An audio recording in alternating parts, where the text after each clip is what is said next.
We are here in South Philly with Mike of mongiellocymbals, and today we're going to make a cymbal.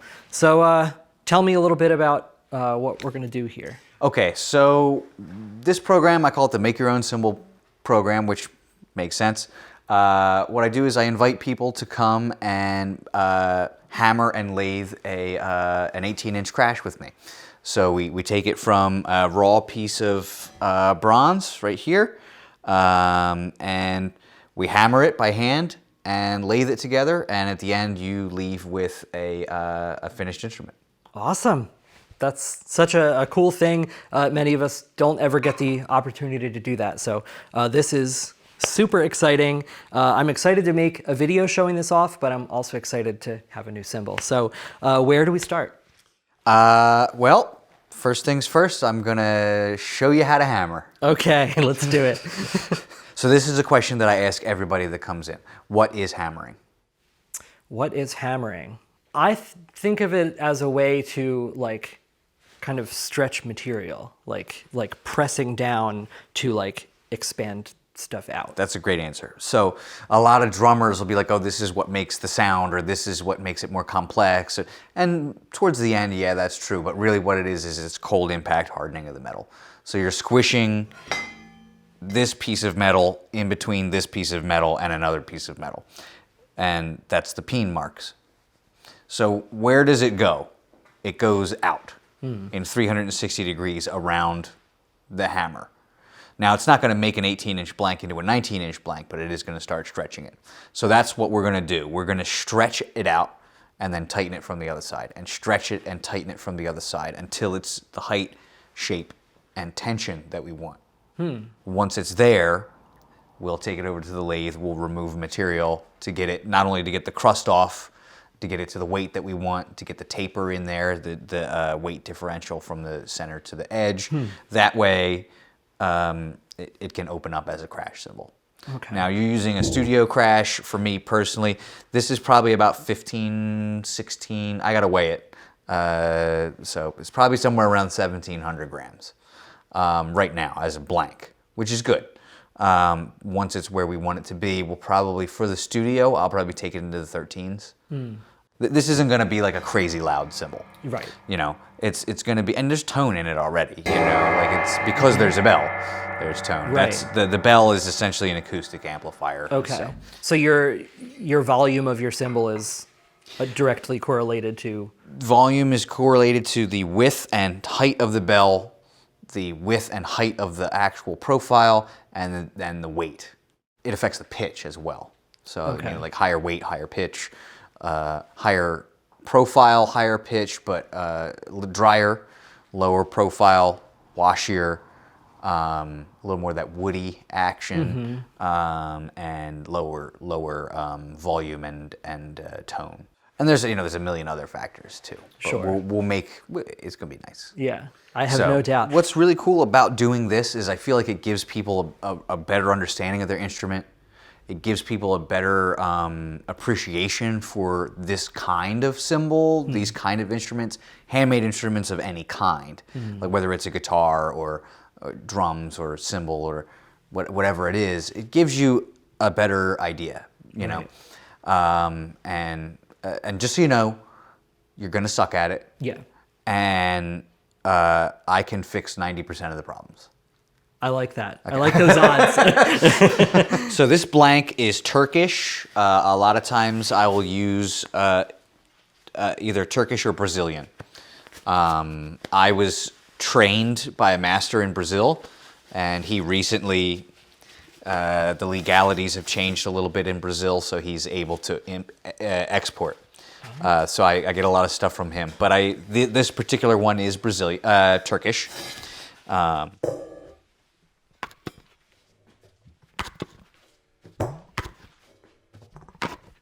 That's just a little bit of back bending so that we can have a little bit of curve to start with. I am going to weigh it real quick. All right, 1729 grams. So that's a pretty good weight for an 18-inch blank. I like thicker blanks because there's more room for the metal to move. If you're compressing and squishing out metal and you have the thickness in millimeters, you're able to stretch faster. Whereas a thin blank actually takes longer to make because there's less room, there's less material, so you have to pound it more to get it hardened. Okay. Yeah. So, the first thing we're gonna do is teach you how to hammer. This is a hammer that my teacher made for me out of a truck axle, and that's the hammer that we'll be using. I own a lot of hammers, but you only really need one. Huh. So, the first rule of hammering is you want to have good contact between the cymbal and the anvil when you're hammering. So you don't want that because you're going to dent it. You don't want to dent it. We're not deforming, we're compressing. So you want this. Now, so there's a tap test that you can do. So, not good.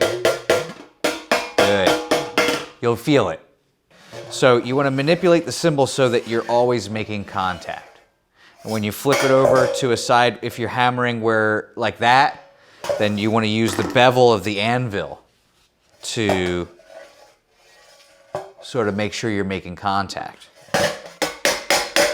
Not good. Good. You want to move this hand, not this hand. Okay. And make sure you're on the anvil.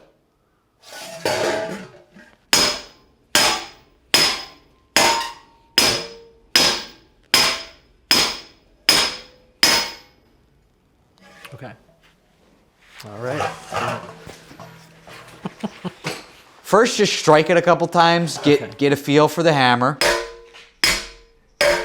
That was bad. And now, so you see, Yes.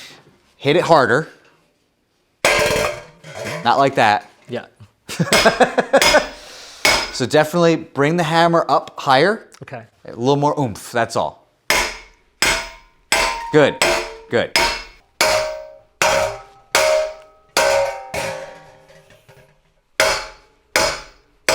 It feels a little alien at first, right? Mm-hmm. Yeah. It's going to be a little bit easier when we get to the blank, because this piece has been used for this several times, Sure. so it's a little beat up. Yeah. But It's, so it's one of those things where it feels like it's a fairly simple mechanical motion that seems like it only comes from just doing it a lot. we're going like that. That's what everybody does. You kind of want to be on slight angle. Okay. Slight angle. And then you get those good hammer marks. Okay. Interesting.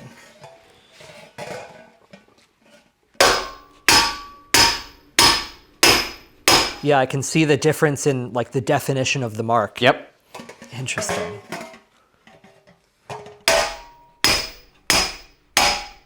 It's amazing how much it's changed the shape already. Yeah.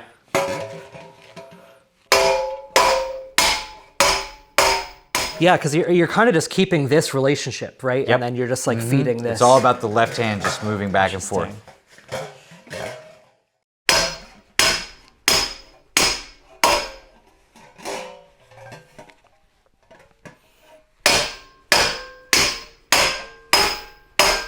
All right.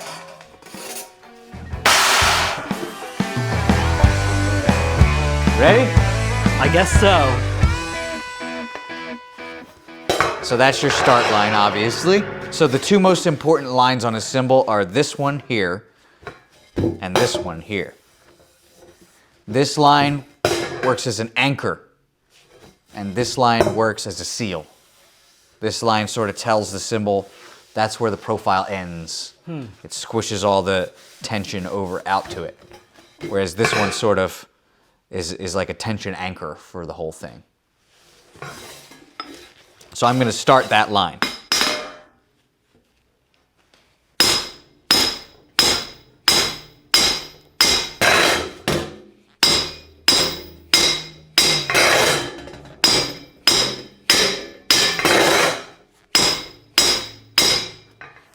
Now, what I want you to do is we're going to do like 4 strokes out and 3 strokes in, like this.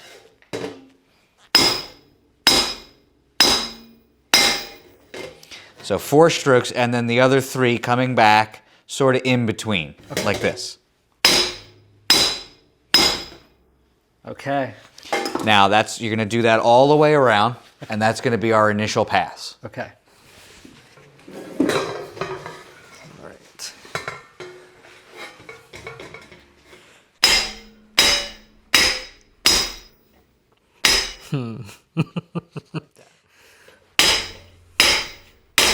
Good. Excellent.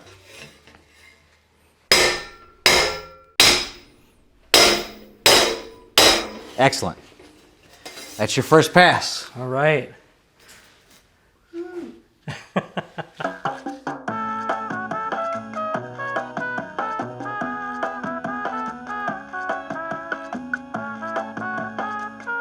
So, do they come from a forge like this? So the way that bronze is made is at the foundry, they cast a mixture of 80% copper to 20% tin into ingots. Once those ingots are cast, they're heated and rolled to the correct thickness and diameter before being heated once again and having a bell punched into the middle. At that point, they're annealed one more time and then quenched in water so that they don't shatter like glass when you hit them.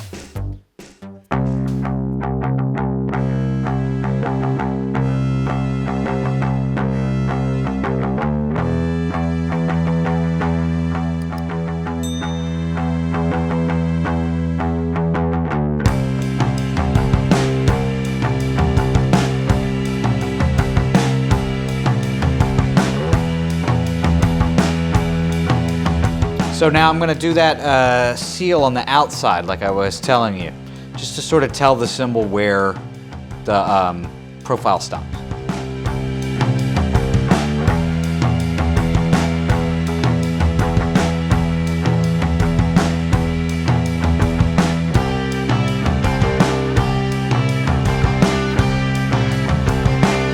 So now it should sound sort of like a cymbal.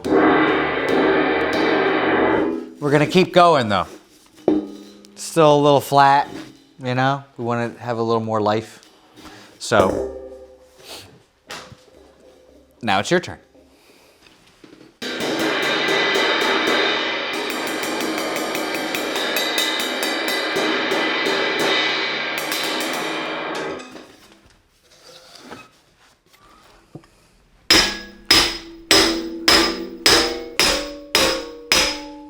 We can see now we've sort of gone to Taco Town, which is the cymbal's sort of floppy and loose right now. What we've done is we've hammered information into the cymbal. We've stretched it out.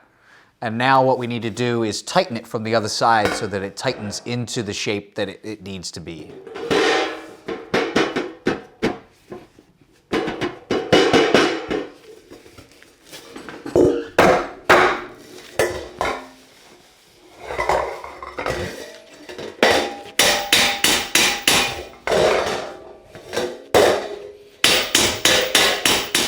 So I can push down here. It doesn't like flop in. The profile has strength to it. It sits relatively flat, and it sounds like a cymbal. Yep. It's a thick cymbal, but it's a cymbal. That's wow.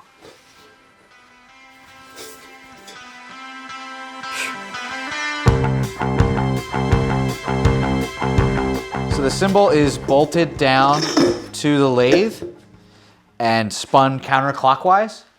And we use sharpened tungsten carbide blades to shave weight off. Lathing is very important. We're not just removing the crust, we're getting the cymbal to the weight that we want it to be. The thickness, like the taper from the edge to the center, especially if we're doing a crash, we want a nice gradual taper. And you can mess with tension, you can put in your lathe grooves, you can do all kinds of stuff on the lathe.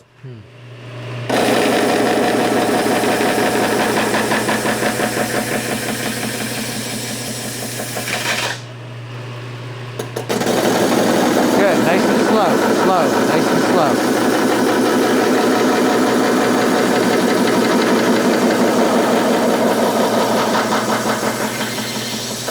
Good.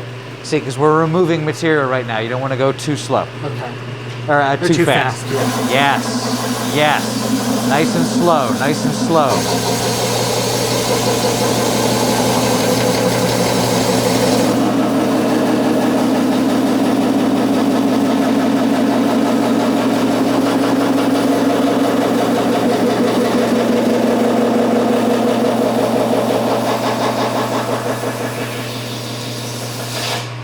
Good.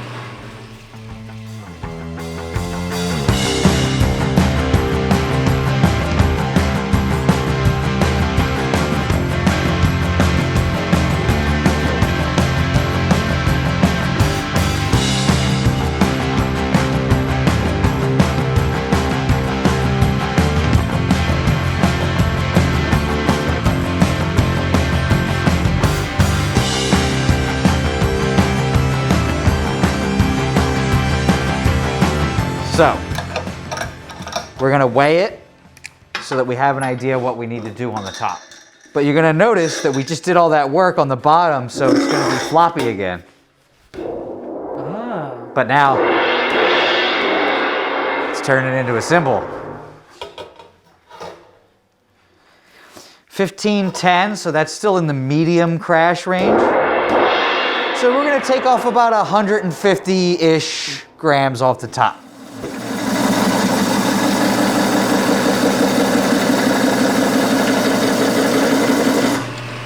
Very good, very good. Is that one? Yep. All right. And just finish it off. All right. Yes. Yes.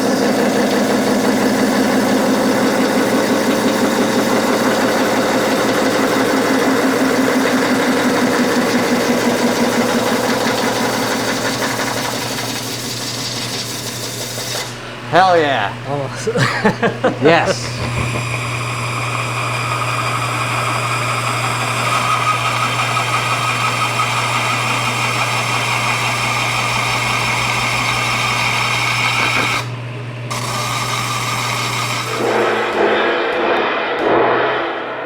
And so the other thing you're going to notice is the sound is going to be like really gated and like smushed in because all the molecules inside the cymbal have been like smushed together. Mm-hmm.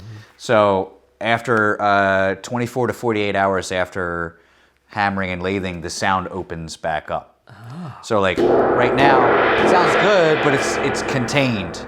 So you'll see a big difference tomorrow. 1409.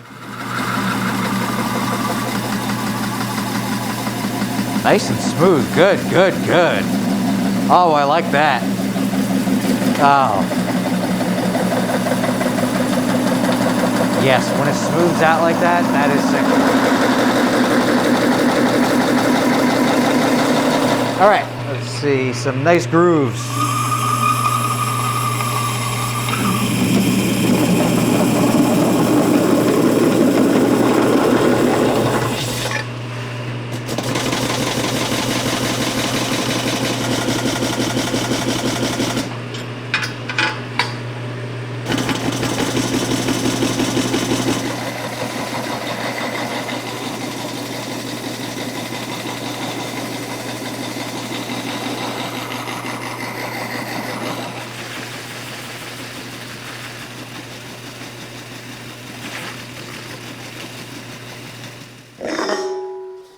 Let's see how we did.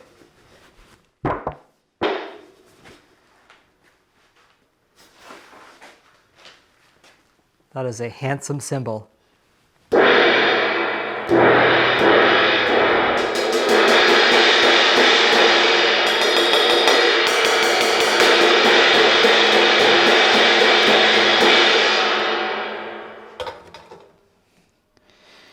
$13.50.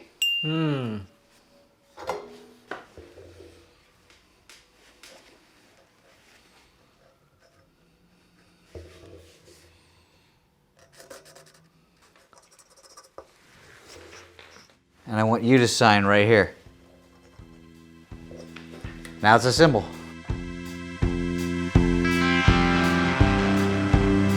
I just want to say a huge thank you to Mike for having us. He's an excellent teacher, and this is definitely an experience I won't forget. If you're interested in making your own cymbal, I've got information in the description below. But even if you can't get to his shop for a class, I really encourage you to check out his cymbals. I have been blown away every time I've heard them. You can follow mongiellocymbals on Instagram here. Go show him some love. And if you've made it this far, thank you so much for watching. If you liked this video, give it a like, subscribe, leave a comment below. Give me a follow on Instagram if you'd like, and I'll see you next time.